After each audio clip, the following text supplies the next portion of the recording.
Donald Trump ने Iran पर हमला टाला। हमले से 24 घंटे पहले फैसला बदला गया। सऊदी अरब और कतर के कहने पर हमले रोके गए हैं। ये कह रहे हैं ट्रंप, आज होने वाले हमले हमने रोक दिए।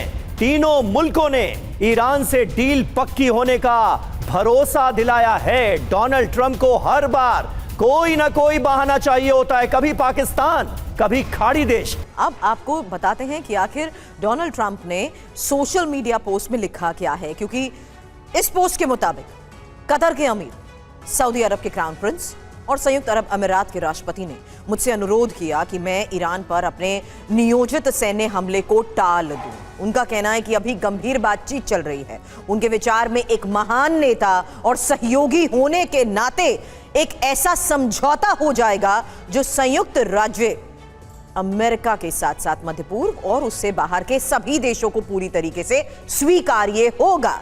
इस समझौते में सबसे महत्वपूर्ण बात यह होगी कि ईरान के पास कोई परमाणु हथियार नहीं होगा। यह अमेरिकी राष्ट्रपति डोनाल्ड ट्रंप की तरफ से पोस्ट किया गया। तो देखिए, डोनाल्ड ट्रंप ने जो पोस्ट की है वो हमने आपको दिखाई। ईरान से तनाव, ट्रंप का नया दांव क्या है, अब जरा आपको यह समझाते हैं। अब तक हुआ क्या है, सबसे पहले यह देखिए। अमेरिका ने ईरान पर हमला फिलहाल टाल दिया है, राष्ट्रपति ट्रंप यह कह रहे हैं। खाड़ी देशों के दबाव में ट्रंप ने यह फैसला लिया है। बातचीत जारी होने के कारण हमला रुका है। अब हमला रोका क्यों गया? ईरान ने एक नया प्रस्ताव रखा है। खाड़ी देश मध्यस्थता कर रहे हैं, मीडिएट कर रहे हैं। न्यूक्लियर प्रोग्राम सीमित करने का प्रस्ताव दिया गया है। संवर्धित न्यूक्लियर ट्रांसफर करने को तैयार है ईरान, यह दावा किया गया है। बड़ी बात यह है कि डील नहीं तो हमला तय। अमेरिकी सेना हाई अलर्ट पर है। हमले की योजना तैयार कर ली गई। अब हमलों को लेकर ईरानी मीडिया में भी ट्रंप का मजाक, ये एक और बड़ी खबर है, क्योंकि हमला टालने को लेकर ट्रंप का मजाक तक उड़ा दिया गया है। इसे हमला टालना नहीं, पीछे हटना कहते हैं। यूएस बेस वाले देश हमलों से डरते हैं और ईरान पर अमेरिकी हमलों से यूएस सैन्य बेस वाले देश खौफ में आ जाते हैं। और देखिए, ईरान के राष्ट्रपति मसूद पजेश्कियान का एक बड़ा बयान आया है। उन्होंने कहा है कि बातचीत का मतलब सरेंडर नहीं होता। तेहरान अपने हितों की हर हाल में रक्षा करेगा। ईरान अपने अधिकारों से पीछे नहीं हटेगा, यह कहा गया है मसूद पजेश्कियान की तरफ से। मेजर जनरल ब्रजेश कुमार हमारे साथ मौजूद हैं। ब्रजेश जी, डोनाल्ड ट्रंप अपनी सोच, अपनी समझ से कुछ भी नहीं करते क्या?